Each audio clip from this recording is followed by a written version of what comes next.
have all been in here monitoring these conditions through the day to be prepared for our protective actions that we're going to take for our community. One thing I want to say is now the timeline for this system is now moved up.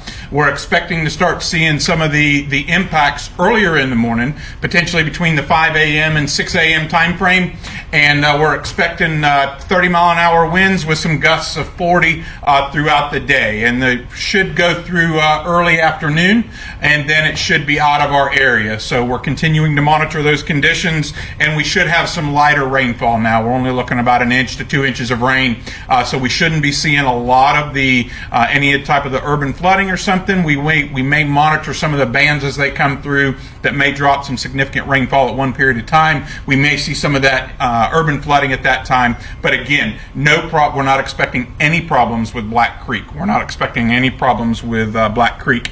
Our Emergency Operations Center is currently activated and will be activated earlier tomorrow morning to monitor this with all our partners as this impacts Clay County throughout the day. We encourage residents as they get out and about, especially earlier in the morning when it's dark outside, monitor. We may be getting some wind bands earlier in the morning that may have some debris or down power lines or down trees. So we encourage residents, if you must get out and about in the morning, please use caution as you do that. Currently, government offices will still be opened. They're working with the employees to monitor if those that have any issues or anything like that. And then the last thing I want to say to our residents is if you have any questions or concerns about preparedness, now's the time to prepare. Hopefully we're about through with hurricane season, but go to alert.claycountygov.com if you have any questions about preparedness. Now I'm going to turn it over to Superintendent Broski. Thank you, Mr. Ward. Based on information that we received from the National Weather Service, as well as with our partners here at Emergency Management, we've decided to close schools in Clay County schools for tomorrow, Thursday. We'll also cancel all after-school activities tomorrow. We are planning at this point to reopen schools on Friday. Based on the information that we had, we are expecting wind gusts up to 40 miles an hour.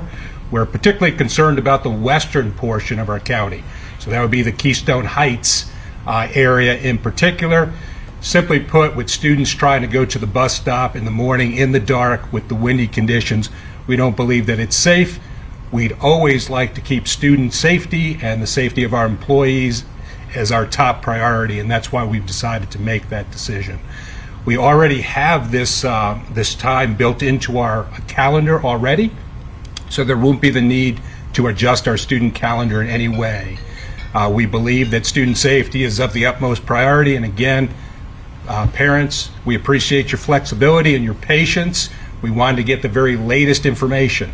As you know, weather in Florida changes rapidly, and so we appreciate everyone's patience. Certainly tomorrow at some point it might even be sunny somewhere in Clay County.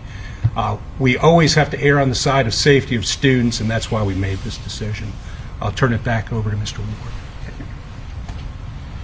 So just to kind of recap, as it's been stated, we were expecting the impacts to begin early morning and last through early afternoon, and the primary impacts are going to be in the western portion of our county, southwestern portion of the county, and then as always along the river and in the Doctors Lake area that normally enhances the winds a little bit. So with that being said, I want to say thank you, Clay County, and we'll now open it up if there's any questions. Can you hit again what people need to be aware of tomorrow morning as they're heading out the door with regards to the wind and the potential? What do they need to watch out? Yeah, so if you're getting out and moving in the morning, I think the key is we're going to have potential wind gusts, and this is going to be bands. It's not going to be, for a long period of time. We're going to see quick bands of rainfall and wind coming through the area, so it could move around debris, it could knock down tree limbs, and worst case scenario, we could bring down some power lines. So I think just being cautious as we're driving through the minimal rain and the winds in the morning to make sure we don't run up on any debris or no debris hits you.